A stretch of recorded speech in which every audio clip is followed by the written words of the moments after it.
Mes chers collègues, l'un des reproches qu'on pouvait faire à Tectoglob 3D, c'était qu'il était laborieux de placer des repères. Par rapport à des logiciels comme Google Earth, où il suffit de cliquer sur une punaise et de placer la punaise sur le globe, il fallait passer par des menus assez peu intuitifs pour ajouter l'équivalence sur ce logiciel. Bon, désormais, ça se fait en un clic. Imaginons par exemple que je vais placer un repère, je ne sais pas, en Corse. Alors je vais zoomer sur la Corse, là. Et je clique sur l'icône en forme de repère qui est ici en haut à droite. Voilà. Et je n'ai plus qu'à placer mon icône en cliquant une fois sur le globe. Par exemple ici.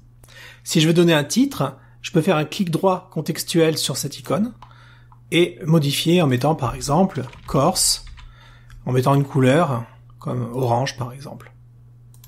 Voilà. Et maintenant j'ai un repère sur la Corse. Si je veux en placer plusieurs, je répète l'opération. Imaginons que je vais mettre un repère par exemple sur Porquerolles. Bon, je place une punaise sur Porquerolles, je fais un clic droit dessus et je marque Porquerolles. Le fait de donner un nom, c'est facultatif. On peut très bien placer des repères. Par exemple, si je demande à l'élève, je ne sais pas, de repérer les îles au large de la Bretagne, je peux juste, voilà, placer mes repères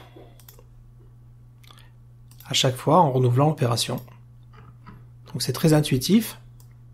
Et surtout, c'est très rapide. Il existe une autre méthode qui n'existait pas auparavant pour créer un repère.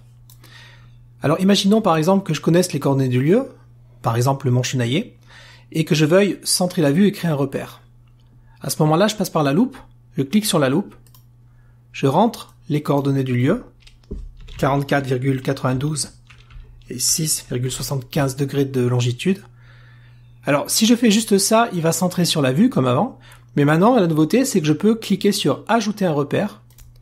Donc, en plus de centrer sur la vue, ça va me créer un repère qui s'appelle Chenaillé. Bon, là, il y a déjà écrit Chenaillé parce que je l'avais mis tout à l'heure, mais je peux mettre, bien sûr, un autre nom. Voilà, mon Chenaillé.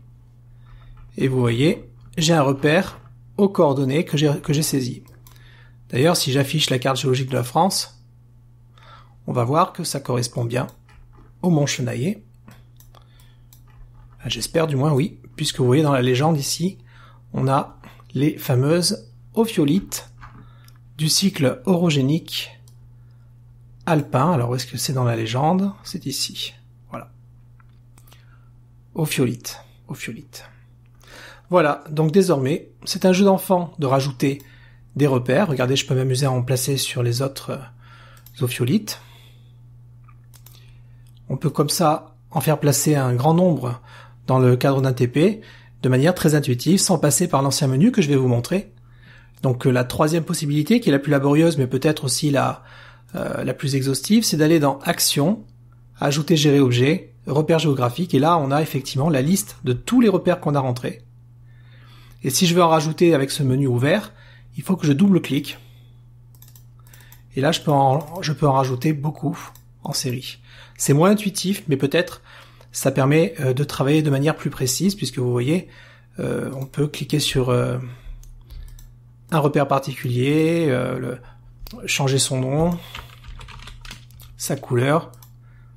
Mais ça, on peut le faire aussi avec un clic droit. Si je clique droit là-dessus, par exemple, je peux aussi changer la couleur, le nom.